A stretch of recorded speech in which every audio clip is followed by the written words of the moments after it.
Hello and welcome to another Maine SBDC webinar. My name is Kelsey Reardon and I'm with the state team hosted by the University of Southern Maine right in Portland.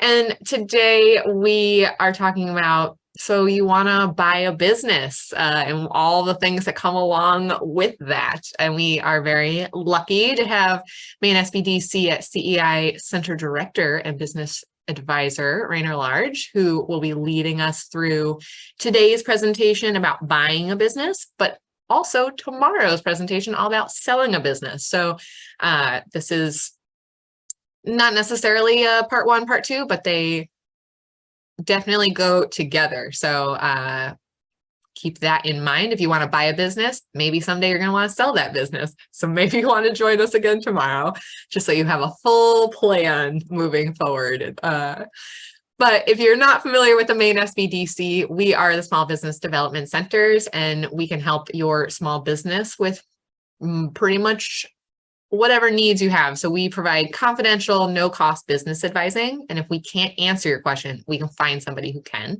So we can't offer legal advice or accounting advice, but we can connect you with some lawyers and accountants.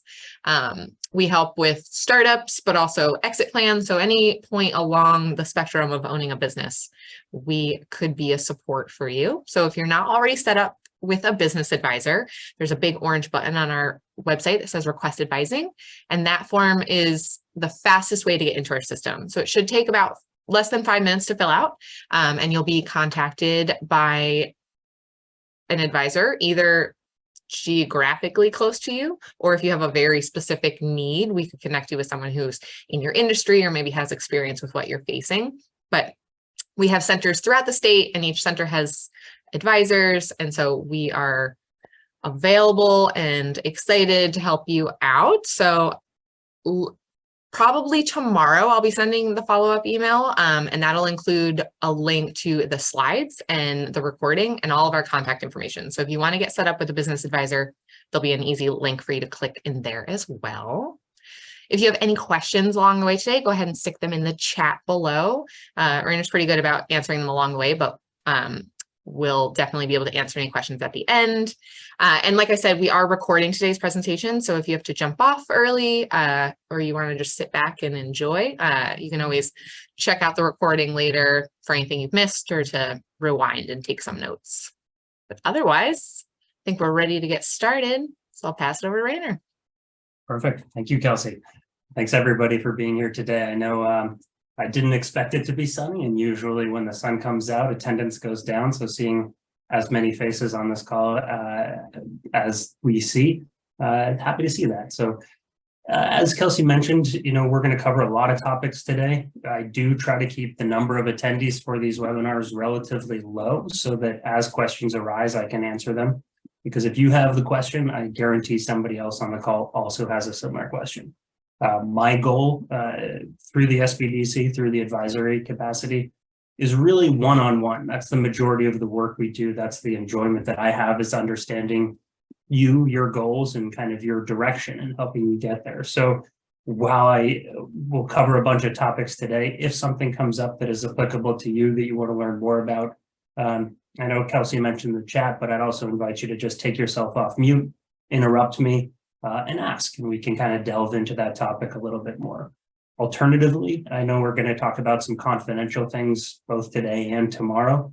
And if you're nervous about having that, that question in your head broadcast to everybody, reach out to us directly. We do a lot of one-on-one advising. That's kind of the primary service provision that we have. It is free, it's no cost, it is confidential, and we're here for you. So our contact information is there at the end of this slide deck, but that's what we're here for, and we're happy to help. So my background, a little bit about myself, just so you're aware, I have been a business broker in the past, both buy side and sell side. I do have credentialing through the International Society of Business Appraisers to do business valuations. I tend not to do those things anymore because I've identified people who are really good at it. And it happens not to be me. I don't really appreciate that side. I really like the financial analysis. I really like the advising and support. So that's what I do best. And I find the people who do what they do best and send you to them. So if you're at that point where you're looking for a broker, looking for an attorney, looking for an appraiser, I'm happy to help. But I do know enough about that to really be dangerous or point you in the right direction. So what we're going to cover today is why buy a business. We'll start with that. You're already kind of talking through that process in your own head or to other people in your life. What are you buying? How are you defining that? How are you buying it? Which is a really important part of this conversation. We're gonna really dig into that. What's it worth? I'll touch on that a little bit to kind of give you some background and some understanding. Every case is going to be unique, so I'll give you some benchmarks and some ideas to work through. But in your case, it would take a deep dive to really identify that. So I want to preface that I'm not giving you specific valuation advice at this time, more rules of thumb and guidance on how to approach a reasonable value for a business. Then we'll talk a little bit about structuring a deal if you're at that point in the negotiation, and some next steps and some best practices to be thinking about. So why buy, right? These are probably things that you're already thinking about. You know, okay, I've done it for other people for a long time. I want to do it for myself. Or maybe you're in a situation where you've worked at a company and the owner is looking to exit. And you're like, well, you know, I know it. I know this business front and back. I don't want somebody else to step into ownership that I don't know. Why don't I give it a crack, right? Why don't I take over the reins and run it?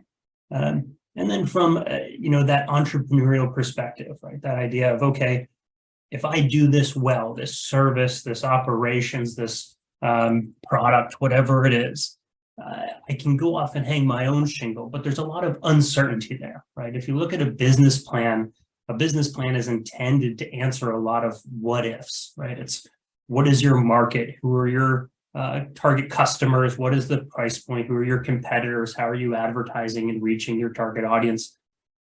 Buying an existing business answers all those questions, right? You're kind of starting from a position where you're already established. And rather than trying to justify those assumptions, you're trying to improve them, right? You have that opportunity that's only upside, and you understand that what is established already exists. So in terms of risk mitigation and understanding, okay, as an entrepreneur, am I really rolling the dice, or am I, you know, starting with a safety net and established presence? Buying a business is a real advantage there.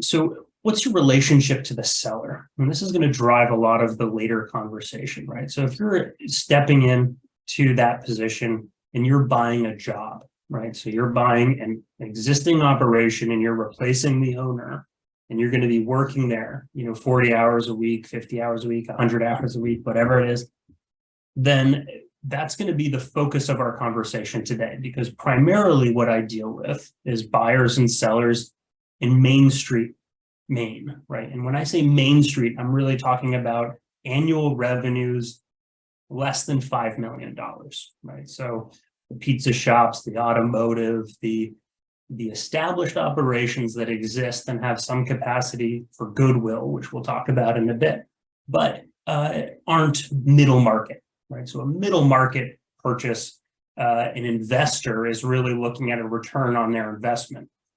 A buyer for a Main Street business is saying, can I pay myself a livable wage out of this business? Can I earn as much here as I would working for somebody else? And do I earn enough to support the debt I'm creating in this purchase? Right. And that's a big part of this, is saying, okay, how am I as a buyer going to buy this operation, and what does it cost? And if I'm creating that debt in this purchase, assuming I don't have X amount of money lying around in my bank account, can I service that debt? Can I pay that principal and interest and still pay myself a livable wage? So a lot of what we're going to talk about is looking at the financials of the business and answering those two questions. Do I pay myself enough? And can I support the purchase price? Now, there's another buyer type here, which this webinar is not really geared toward, but I do want to address. And that's a synergistic buyer, right? So if you are an existing business and you're looking to either vertically or horizontally integrate, essentially saying, okay, I do this product or service and I'm buying, you know, an ancillary product or service, or I'm buying an adjacent market, then you're not interested in their bottom line, right? You're interested in their top line. You're saying, what is your market reach? What is your footprint? And how do I incorporate that into my existing cash flow to make, 1 + 1 = 3, essentially, right? So that synergistic buyer is a different approach. We're not going to delve into that too much, but I do want to acknowledge it because there are those buyers out there. If that's what you have in mind, if you're an existing business on this call, grab me afterward and we can dig into that. But it's a different approach. It has some different thought process behind it. For us today, we're looking at that operational owner, the idea of, can I pay myself a reasonable wage in the market, and can I support the debt? So what are you actually buying, right? And there's a couple things here that we're going to really dig into. But to me, the justification of a purchase and buying a business is really looking at buying assets, right? Tangible and intangible assets, and the ability of those assets to generate excess cash flow, reliably generate cash flow. So the first part of that is assets. What are assets, right? So people think of an asset purchase and they conflate that with liquidation. Right? You're saying, okay, well, it's more than an asset purchase. I'm buying a business. Hold on, right? So assets include both tangible assets, which is that idea of essentially equipment liquidation, and intangible assets. So and you're talking about an asset purchase, the asset purchase designation is really just saying, I'm buying this list of assets, which can include intangible assets, the business name, the social media accounts, historic financial information, historic customer information, the phone number, right? All of those are technically intangible assets, but you can list them in an asset purchase and say, for this price, I'm buying this list of assets and I'm putting it in this new company name.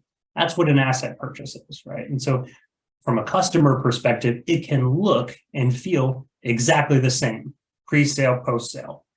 The same, people at the front counter, same equipment, same location, same sign over the door. But the asset is just the list, right? So identify the list of what you're buying. And the intangible assets are the crux of this, right? Because otherwise it is just a liquidation. You're just buying that group of physical assets.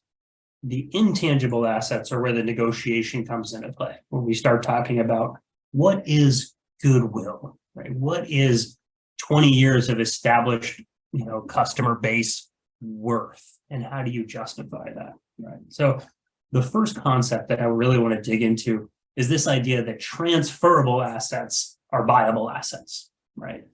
If the business owner has not taken a vacation in 15 years, that is a red flag, right? That is telling you that the business is the owner, and those two things are inseparable. And so you're not buying the business owner, you're buying the business. And so if the business owner can't extricate themselves from that business for a period of time, what are you buying, right? You can't take their innate knowledge. And so one of the first things you want to do is look at, is that knowledge base that they've created transferable? Are there policies and procedures in place? Are there standard operating, processes? Are there recipes that are written down?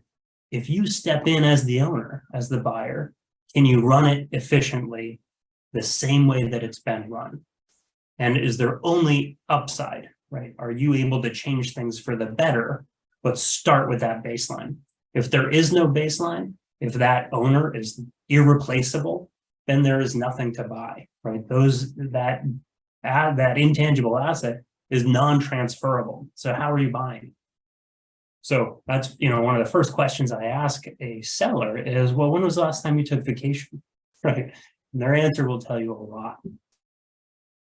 And those transferable assets, now tangible and intangible, so long as they are transferable, need to create excess cash flow, right? And we'll talk about cash flow in a moment, but that's what goodwill is, essentially, right? Goodwill is the ability of the assets to create more cash flow than it costs to run the operations.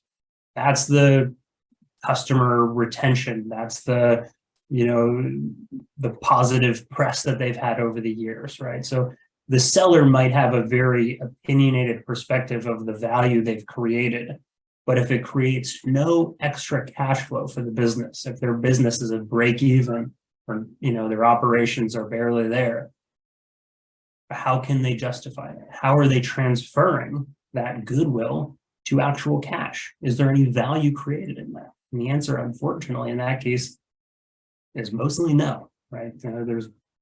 We can dig into that, but reliable cash flow has to be legal and demonstrable, right? So if you're buying a business and they're saying, oh yeah, my tax returns have showed $1 million in sales, but I get paid about 2 million a year. I just take it in cash. Well, okay, that's, morally questionable, and the IRS will come after them.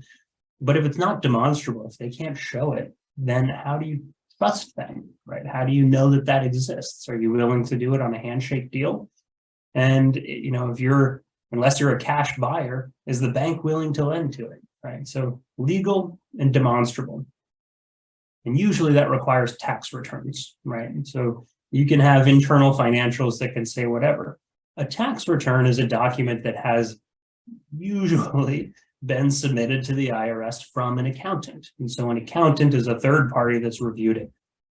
Are there bad accountants out there? Absolutely. Do people submit their own tax returns to the IRS? Yeah, sure. But there's that extra step of submitting that document and saying, okay, we've reviewed this, it more or less passes a straight face test. We're comfortable with the liability it presents if we're lying, right? So usually I say ask for tax returns and use that as your foundation for cash flow analysis, because it has that extra kind of stamp of authority on it. And they've taken the extra step to clean that up a little bit. And then historic consistency is the third part there, right? So 1 year does not make a pattern. 2 years might establish a pattern. 3 years, better. 5 years, best, especially through COVID, right? The understanding of, okay, we're looking back a couple of years. How did they recover through the COVID period? Was that a spike? Was it a good business, time for them? Did they plummet and come back? How do they manage that? Are they back to where they were pre-COVID, or is it an entirely new business model, right? So a lot of the discussion about value comes into that analysis where you're looking and you're saying, okay, my tax return is an income statement, right? It's your profit and loss. And it looks something like this. I just threw one out here. And there's really 3 sections. It's your revenue, your cost of goods, which are your direct costs associated with the creation of the revenue, and your operating, which is rent, insurance, and so on. That net income, that's the bottom line. That's what they pay taxes on, right? That's the bottom of that Schedule C or whatever document they're using. And that's your starting position for understanding the cash flow. So typically, I look at this, I say take 3 to 5 years and compare. You say, okay, is revenue going up? Have they created a trajectory where they're increasing their sales? Are their cost of goods managed as a percent of revenue, right? Of every dollar they sell, does 30 cents go out the door consistently to replace inventory or have, ingredients or whatever it is for the business? And then are there fixed overhead, managed? Are there any kind of one-off things there that need some questions? And then do they have a profit? Are they generating revenue, right? So it's those 3 pieces. There's a lot of information there, but it's really revenue, cost of goods as a percent of your revenue, and your overhead as a dollar amount. And what does that leave behind, right? So, 3 years of cash flow, 3 years of tax returns allows you to start creating that narrative and that understanding of what they've done with their assets, right? This is asset utilization. This is saying, okay, you've got the countertop, you've got the equipment, you've got the stove in the back and the tractor out front. What are you selling with that, right? And are you being productive with that? Are you doing enough to cover your costs? That's the story this tells, right? Is it consistent? Is the narrative consistent, or are there questions? And if there are questions, that's fine, absolutely. But ask, right? This is the opportunity to dig in and say, geez, legal and professional was through the roof last year. What happened? Oh, we had this issue with an employee and we settled and it went away. It was a one-off expense. It won't happen again. Okay, great. Now I know, right? Or Your cost of goods is going up as a percent of revenue every year. Our materials cost is going up. Well, have you visited pricing recently? No, we don't want to raise our pricing. Okay, maybe there's an opportunity there as a buyer to improve the business, right? To step in and say, okay, they haven't shifted their pricing in 5 years. That's great, but their costs are going up. So if we move our pricing up here, now more is falling to the bottom line. We've improved the business. I've brought something to the table as a buyer. So you're kind of thinking two things, right? One, how well has this business been run? And two, what are the opportunities for me to step in and improve it, right? And have some day one equity where I'm bringing something to the table and taking this business to the next level. And the bottom of this tax return, right, is called your net income. That's the bottom line, the operational performance of the business. And there's two financial statements that you should be aware of as a buyer. One is this, the income statement, operating statement. And this is where you spend 95% of your time, right? It's how you run the business. It's your costs, it's your pricing, it's your revenue, where your sales are coming in from. So that's where you live day to day. The other financial statement is called your balance sheet, right? And the balance sheet is what your business is at a specific point in time, right? It's your assets, your liabilities, and your equity. And the best way to think about this is like, it's just like your house, right? Where you're like, okay, I'm buying this asset and I'm spending $400,000 on this house, a small house in today's market. And to buy that house, I have a $300,000 liability. I'm taking out a mortgage. That leaves me with $100,000 equity in my house, right? That's the balance part of the balance sheet, is my assets are leveraged up to either be personal equity, where I'm putting money in, or mortgage or liability, where I'm borrowing money and investing in that. The business purchase is going to do the exact same thing, right? You're saying, here's the assets that I'm buying. It's an asset purchase, tangible, intangible, broken down. $1 million that I'm spending on this. I'm going to borrow 800,000 and I'm going to invest 200,000. Boom, assets and liabilities, right? Now, the important part of this is that liabilities has to get paid back, and your operating performance has to support that. So when I look at the tax returns, I'm trying to figure out how much cash is being generated, excess cash to the bottom line, falling through operations that I can then do one of three things with, right? I can go out and buy new assets.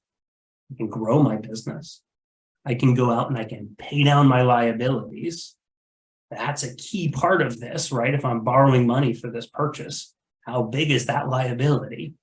Or I can take it as an owner's draw, right? That's the equity portion. That's the dream. My assets are in a good place. I've got no debt.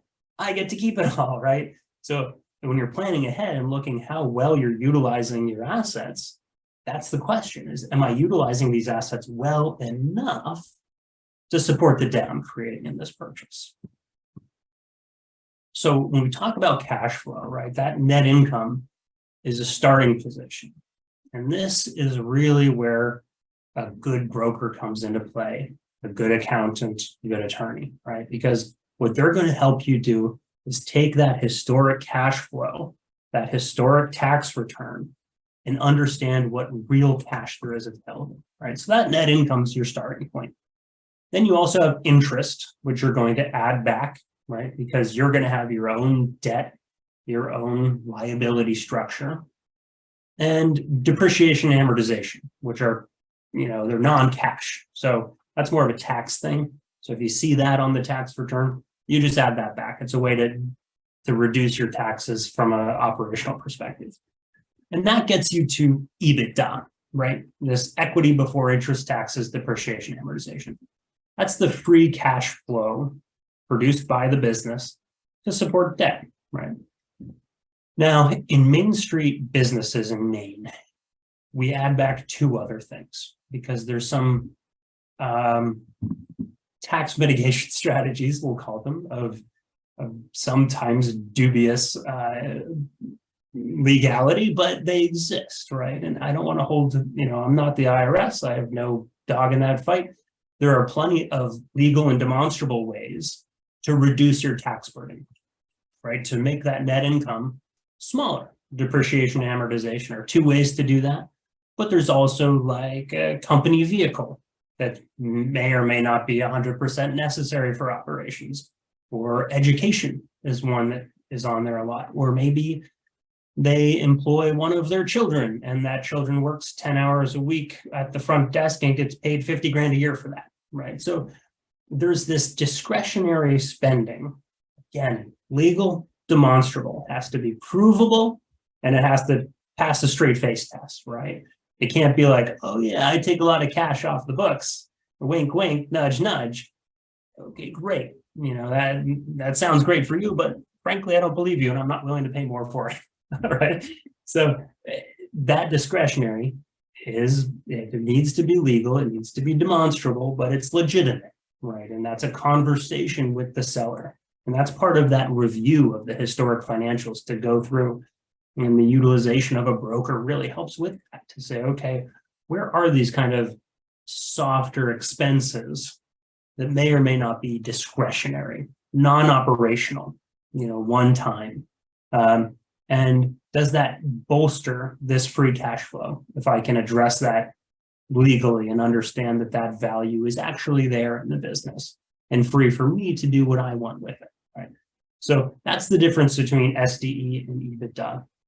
Is SDE, seller's discretionary earnings, includes those top two pieces, the discretionary earnings and the seller's salary, right? Rent is another one, right? That is very common, where if the business is renting from a building that the owner owns, there could be two things going on there. One, the building could be charging a higher than market value for rent because there's a tax benefit there, right? And so the business could look artificially low because they're paying more in rent than they should be.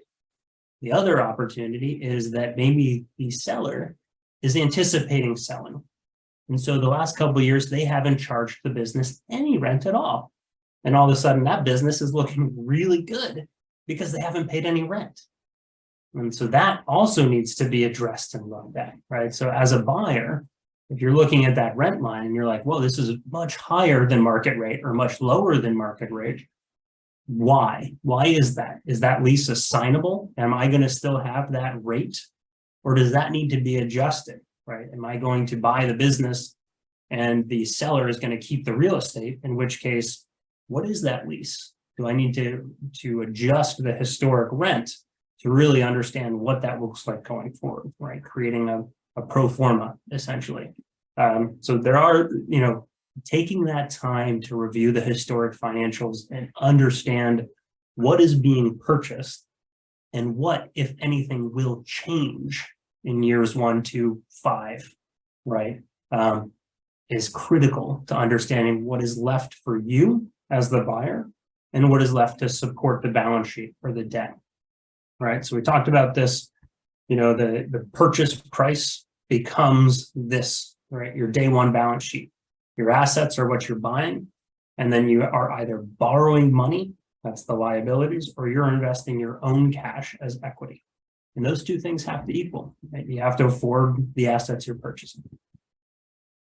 Talked about this, the net income from the tax return, that SDE, the seller's discretionary earnings calculation, is used to either replace assets over time, to pay down liabilities. That's the real crux of the purchase price, to say, okay, what is being borrowed and can I afford it?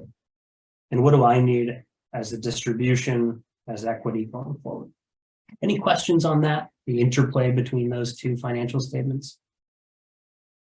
Everybody, I think Kelsey mentioned this, but I do want to reiterate, everybody will get a copy of this as well as the slide deck.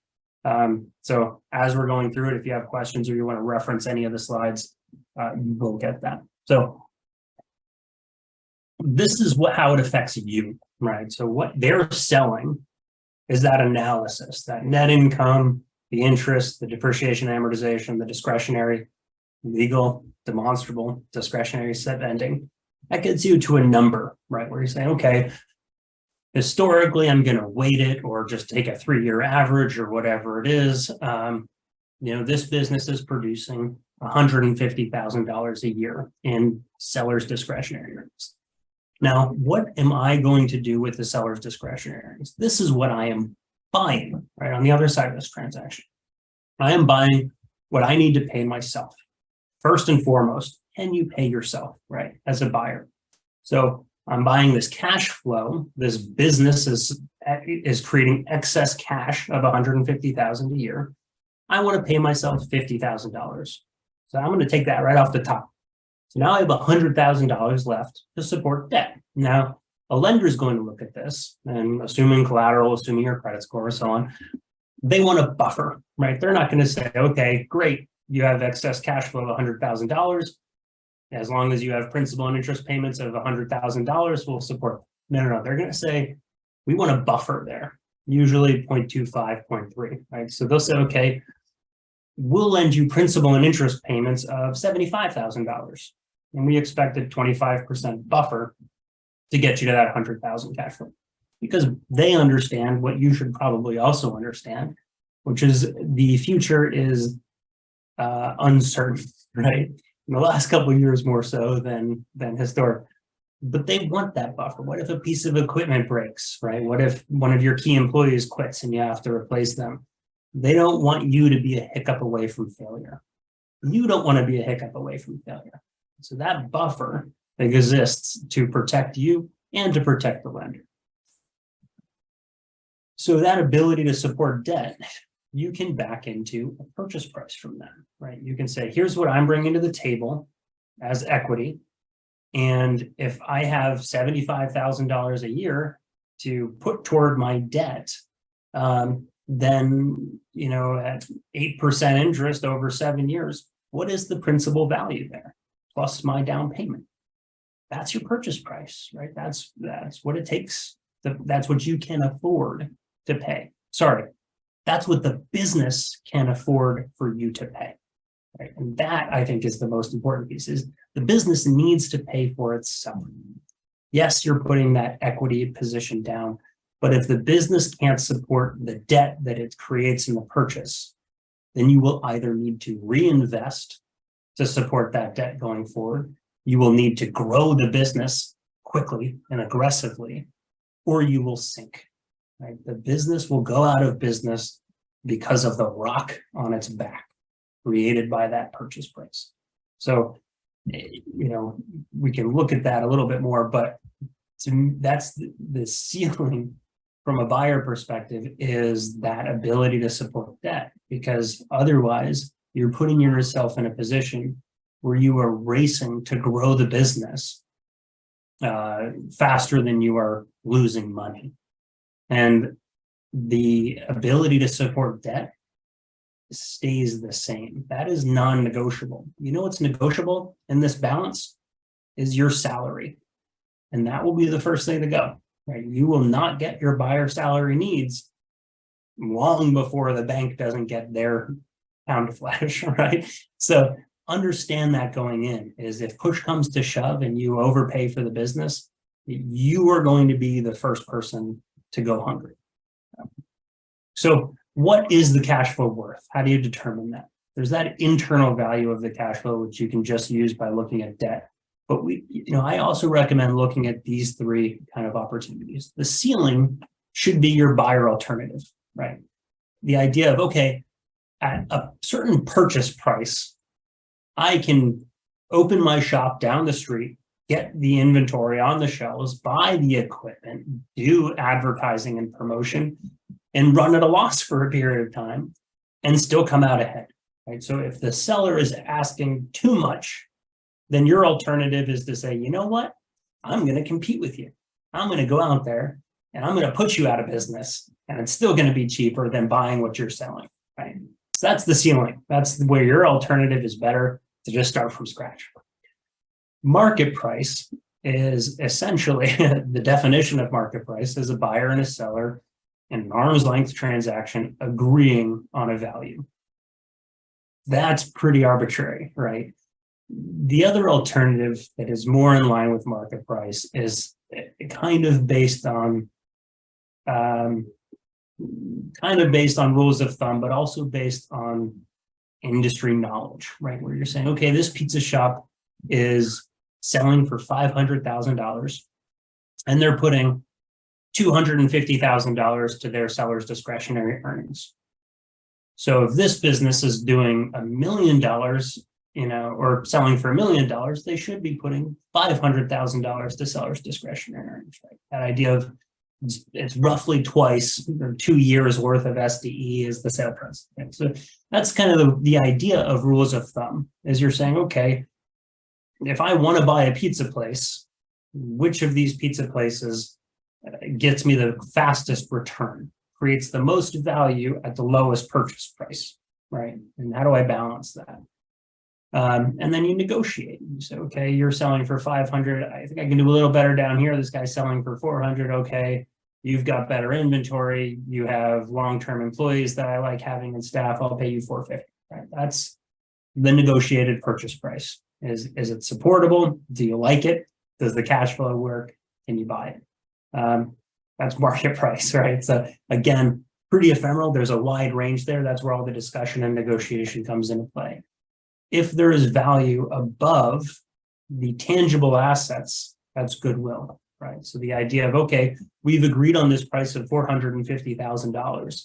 It includes $300,000 of fixed assets. There's a goodwill value there of $150,000. That's what goodwill is, right? Sellers will tell you goodwill is, what I have invested into it, or 40 years of good customer relations, or I have all these positive reviews.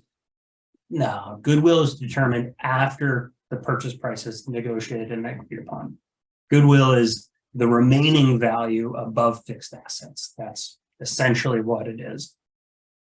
Any questions on that? Because there's always, goodwill is in the eye of the beholder. But if you're going to be holder in the loan, then you get to determine it, right? That's it. And then the floor value, right, is just assets at auction. That's the bankruptcy. So 3 very different, very distinct ranges of value, and obviously a wide space in the middle. So how do you kind of dig into that, right? So one of the things that I want to talk about is that idea of overpaying, right? So you're looking at this and the seller is telling you, well, I haven't done as much as I can, with this. I've been distracted and tired through COVID. You can take it and you're going to do great with it. And there are these untapped markets and there's this new product that's just sitting in the wings waiting to be produced. That's all great. That might be why you want to buy it, but it shouldn't be what you pay for, right?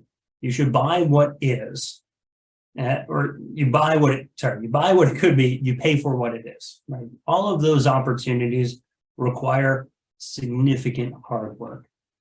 Otherwise, the seller would have done it. If it was easy, it would have already happened. Like, there's not a seller out there who passes on an easy opportunity to make more money.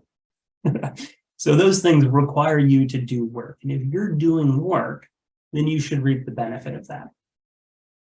So you can overpay, right? I'm not saying you can't, particularly if we get into seller notes and negotiation and structure. But what you're doing is you're burdening yourself quickly right off the bat. And you need to understand that from a cash flow perspective and how you get there, right? So this idea of, okay, we've got your salary needs. We know the historic, SDE. We've got 100,000 to work with. We've got 75,000 after the, debt coverage ratio to put toward debt.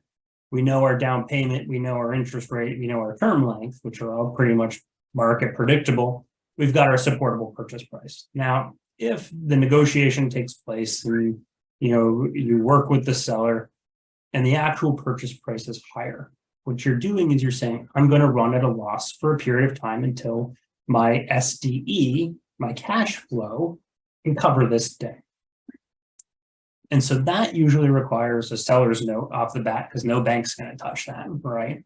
And it burdens the business. Now, there's opportunity there, right? That is where you come in as the buyer to look at this and say, okay, the opportunity is greater than the risk. And I'm looking at this and I know that the seller has not done what they can. I know that I can do better. I know that the seller's greatest weakness happens to be my greatest strength, right? And my weakness happens to be offset by the seller's transferable knowledge, the systems that they have put in place that I am purchasing. So if my weaknesses are covered by what I'm purchasing and my strengths can be leveraged to improve, then I might be willing to overpay. but understand that risk, before you agree on that, unsubstantiated, unsupported purchase price. So multiples, right? I alluded to this a little bit. It's a starting point, and brokers will help give some starting points. You can look it up online to find what an industry multiple is, but there's a ton of room for negotiation and interpretation of multiples. So, if you already have a seller in place, if you're kind of just looking for a ballpark number, it's a good starting point. But does it include inventory or not? Huge question. What assets are actually included in that? Are there non-operational assets on the books that are sitting out there that should be liquidated or sold off? Are there a lot of assets that need to be replaced, right? And so overpaying when you've got to spend another $200,000 in the first year on new capital, new assets, bad idea, right? You should take that into account when you're reviewing it. Accounts payable, accounts receivable. Is there vendor debt out there that you're going to have to pay down to maintain those relationships? Are there customers that you're going to be chasing to get, work in progress done? So can you use a multiple? Sure, it's a starting point. Is it a better idea to work with a broker and really, negotiate and figure out what the real, tangible value of the business is? Yes, right. So structuring the deal, right? I talked a little bit about this.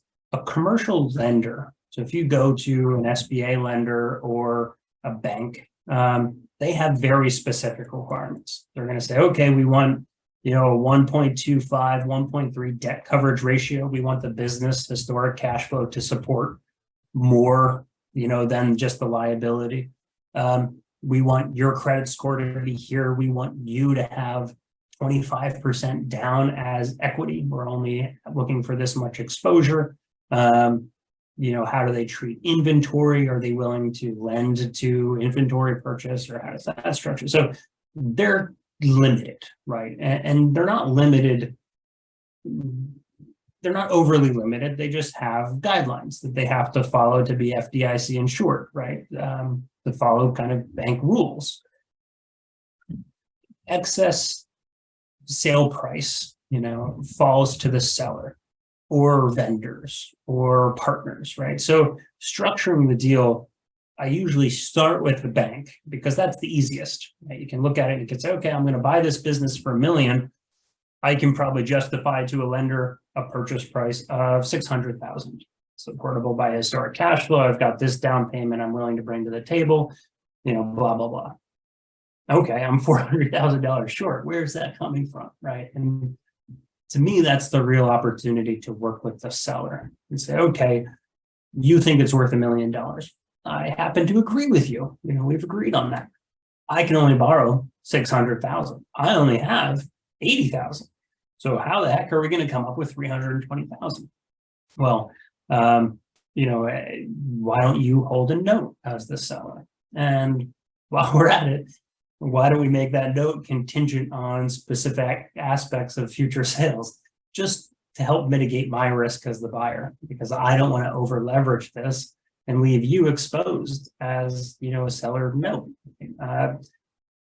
So that seller note negotiation can be really fun and a way to kind of push some of that risk back onto them, particularly if you're looking at it and you're like, oh man, this actual purchase price is really stretching me thin, and it's above, what historic performance shows. And I'm a little nervous about that. So why don't we agree to a supportable purchase price and then give you some upside in some form of negotiation, right? Now you can also have the buyer, yourself can offer a personal guarantee to the lender that would create usually more collateral available to them. So that's a common question. You can negotiate with the seller to pay more in rent going forward. That's part of the discussion. If they're holding the real estate, the seller might be willing to stay on as a consultant and you pay them, or pay them as an employee for a period of time. So there's other ways of getting to that $1 million number, or whatever it is. And it's the opportunity, to me, that's the greatest opportunity for a business advisor, a broker, to weigh in and help, because It's understood, the basic commercial lending process, but that creative solution of how do we structure this to achieve the seller's goal in a way that doesn't put you out of business is really the crux of a negotiation. Right? The seller's got their own goals, but we have to make sure that you, as the buyer, stays in business, right? And that's incentive to the seller because they have some emotional involvement and they want to make sure that their legacy is maintained. And it's important to us as SBA and SBDC that you continue to run a business that is generating capital, that is employing people, that is buying more assets, right? So it just helps the economy to make sure that you're not over leveraging it. So find the people that you need to be creative in that structure that benefits both parties and achieves that end. We talked about asset sale being that list of predetermined assets that a new company is buying.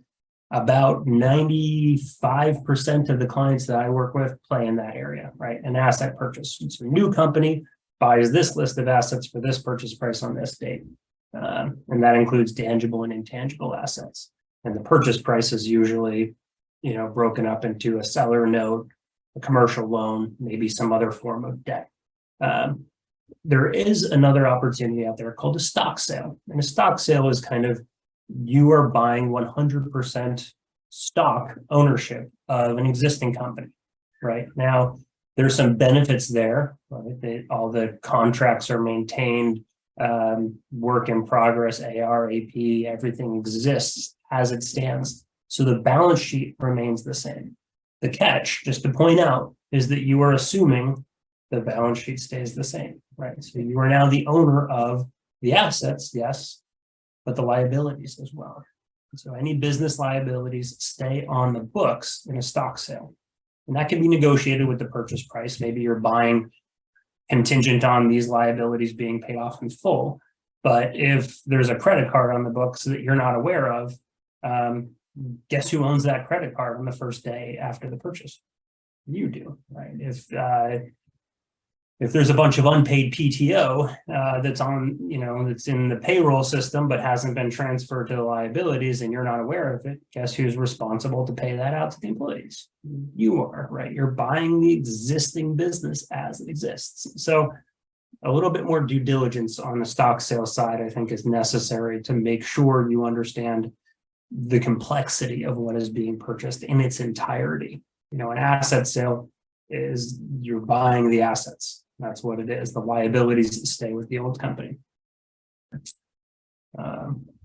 Speak to the types of loan and how people get to qualify. Sorry, question in the chat. Will you speak to the types of loans and how people get to qualify for the two different examples here, 7A, 504, other possible loans? Yeah, so a 7A, 504, a 7A is a type of loan that's done through an SBA lender. It can include some intangible values and a higher debt coverage ratio than most lenders will assume. So usually if you have a goodwill portion that's historically supported by cash flow but doesn't have tangible assets with it, an SBA 7A loan is a good idea. A 504 works in the case of primarily buying real estate is where I've seen it most effective, where you have to occupy at least 51% of the real estate as well. It can be applied against the business, but the primary lender is lending 50%, that's the 5. A secondary lender, an SBA lender like Granite State is probably the largest actor in this field, lends 40%, and the buyer only needs 10% to come to the table. And that's a very it takes longer. Usually 3 to 4 months, I think, is the current kind of lead time for that. So it's an intensive process. But if the buyer has limited assets to bring to the table, if there's a goodwill component to it, if there are other red flags that a lender is going to kind of balk at, then those two SBA programs are great to work. That answer your question? Good question. Yeah. So preparing to buy, right? So how do you get there? So I would say here's kind of a list of things that I look at, right? Is the owner replaceable? You asked that question. When was the last time you took vacation? Oh, I never take vacation. Okay, thanks, bye. Right? are there standard operating procedures? Do they have an updated, employee policy manual? What is the transferable knowledge, and how easy is that? If you were to start the next day, could you replicate what the owner does effectively? Or as part of that negotiation, with the seller note, is there a training period, right? Is there a period where they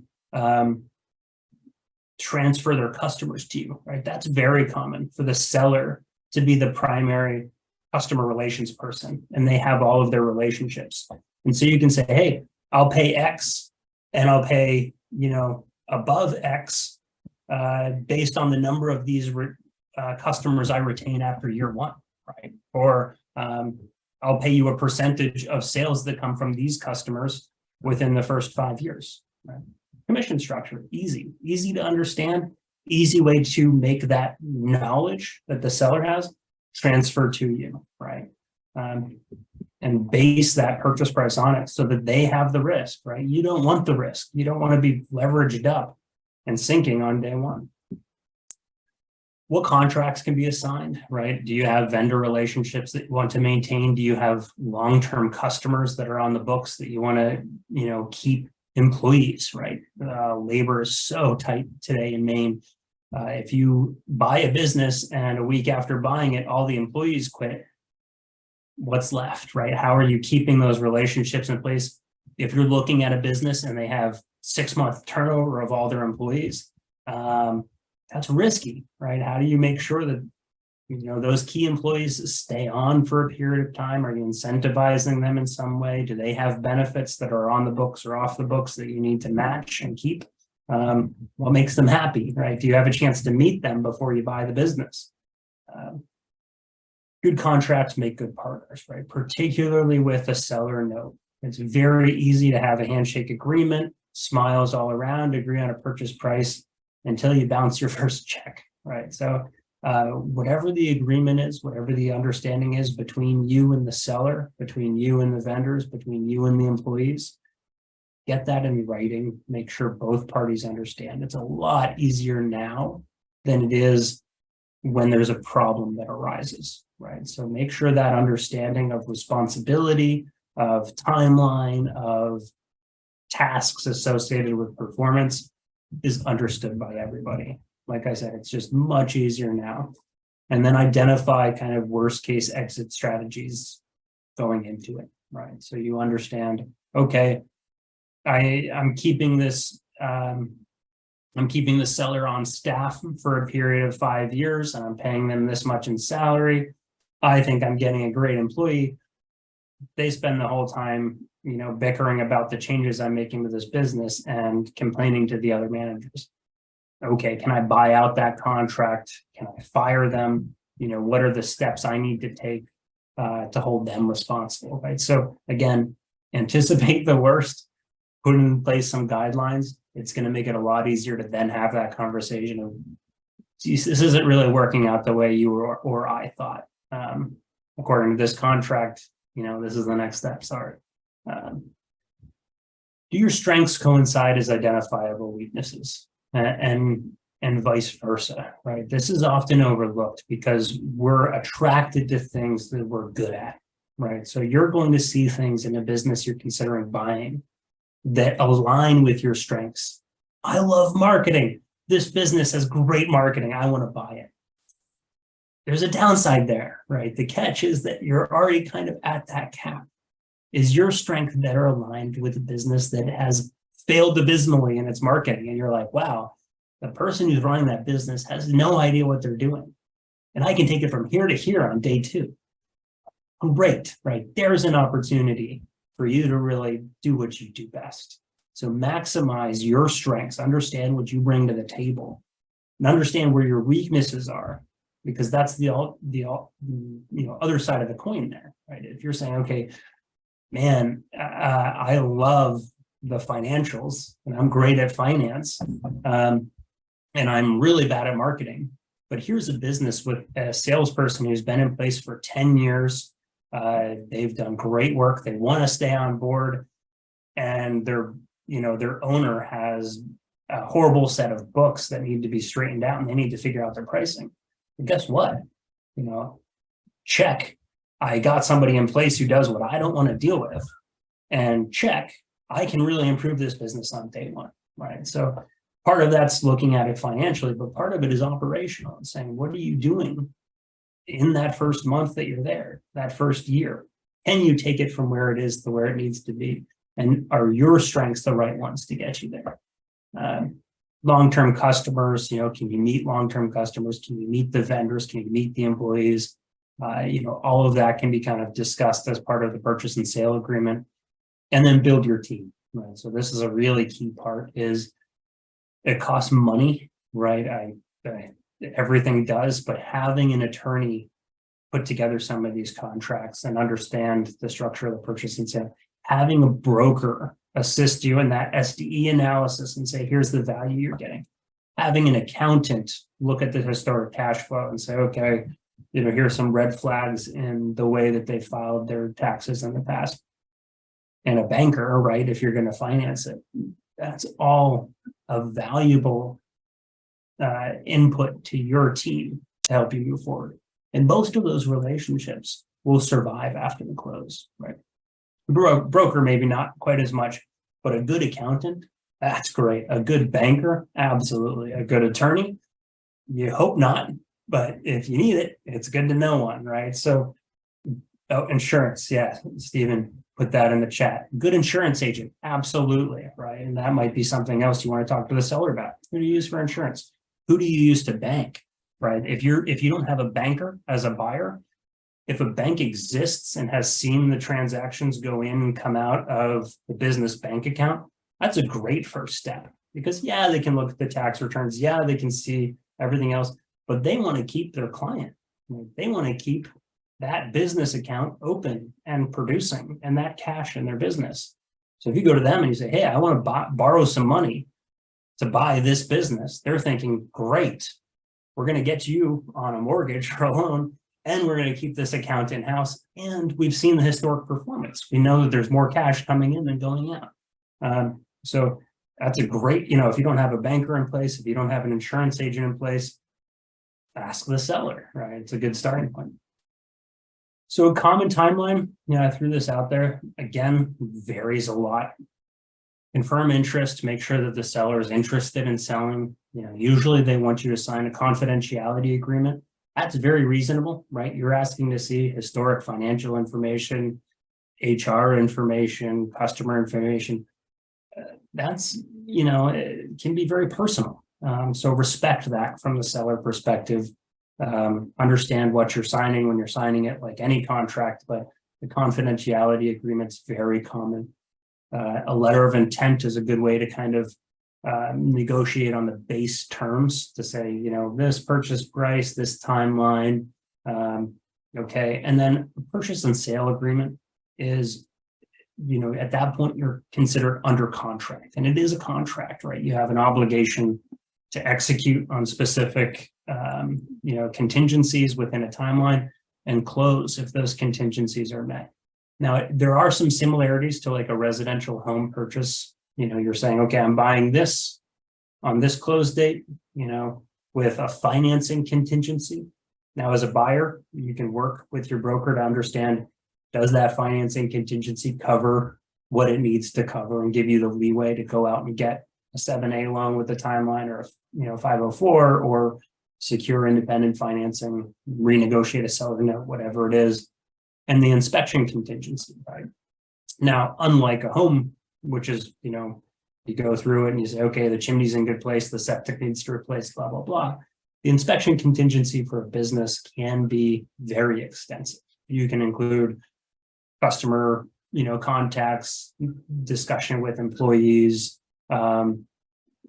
historic financial information, access to books, whatever it is, right? So make sure that inspection contingency gives you the information you need to understand what you're buying and that it supports the purchase price that you've agreed to. And then, where the attorney really comes into play is that close, right? So you have the close date where you purchased, but unlike a home close, which is, the money transfers hands and the deed changes, there's some things that might survive the close, right? Might exist into the future. So Does the seller agree to a non-compete? Do they have a note that needs to be negotiated when the terms set? Is that note contingent on specific performance? Are they staying on board as an employee or an independent contractor, right? How much responsibility do they have and how many rights do they have to review financials or whatever? Are you responsible to collect historic AR? Is the seller responsible for paying off historic accounts payable at the day of close? How much inventory is supposed to be there, on the shelves? So there's a lot that goes into it. I don't mean to overwhelm you. But again, going back to that last point on preparing to buy, right? Get that team in place because they will have the checklists, they will have the due diligence, they will say, okay, by this date, we need to do X, Y, Z. So find a good team and build that team around you. I threw this out there, some common due diligence items to just be thinking about asking for. You don't have to ask for all of these, but tax returns, like we've talked about, detailed equipment list, what needs to be replaced in the next couple of years is something you should be thinking about, because again, if you're looking at that purchase price, okay, I'm buying this business for $400,000. Well, guess what? I've got to replace $300,000 in equipment in year one. Should that be part of the financing contingency, right? Where you're saying I'll buy it for $400,000 contingent on a note for $500,000, right? Because I'm going to have to go out and borrow more money to buy these pieces of equipment. That's the fun part of the negotiation is you can make that, a good broker and a good attorney help you through that. Sales by customer by year is a great way to kind of see, are all their eggs in one basket? Are there really, contracts that you need to be worried about? Proposed schedule of inventory AP, some of these things you can just look through on your own time. But yeah, it's a lot. You have the passwords to their Facebook account, right? You don't want to call them the day after. So I think that covers everything. We're a little over time, but I'd love to stick around, answer any questions. I know we covered a ton of information, but we're here for you. So as you process the information, get the slideshow. If you have other questions, please reach out. To me, that's the fun part of saying, okay, what's your situation? Let's talk about that. Awesome. Well, thank you, Raynor, and thank you everyone for joining. I haven't seen any other questions come in, so if you have them, stick them in the chat. We're getting thank yous. Like I said earlier, I will be sending out follow-up information likely tomorrow morning. That'll include the slides and the links and all that fun stuff. If you find you have a question in the future, feel free to respond to any email you've gotten from me and it'll end up in the same place. Tomorrow's session, so you want to sell a business, is also at 2 p.m., I believe. So same bat channel, same bat cave. I don't know what the phrase is, but yeah, so I saw a couple people registered as soon as I said you should register. So I love watching that happen in real time. There'll also be a link to sign up for tomorrow's session in my follow-up email tomorrow morning. So if for some reason you can't get there, I can also stick it in the chat real quick below. I would also say, just an aside, if you attend tomorrow, that's great. I would welcome you. A fair amount of the information is redundant because when you're talking about a purchase negotiation like this, it takes both parties, right? And that mutual understanding of the value and how the business will continue to pay for itself, not only through the purchase day, but into the future, is such a key understanding of that buyer and seller both succeeding through it. Sorry, just a little aside. No, I mean, that makes a lot of sense also. So you're invited to join us. Maybe just sign up for the event and you'll get the same follow-up email with the links and all of that stuff. So if you're interested, but maybe can't make it tomorrow, feel free to sign up and we'll get you all of those resources. And I did put the link right in the chat. We're getting some thumbs up. I love that. All right, well, we're after 3. So if there aren't any further questions, we'll call it a day. But thank you, Raynor, as always. And thank you everyone for joining us. And hopefully we'll see you tomorrow.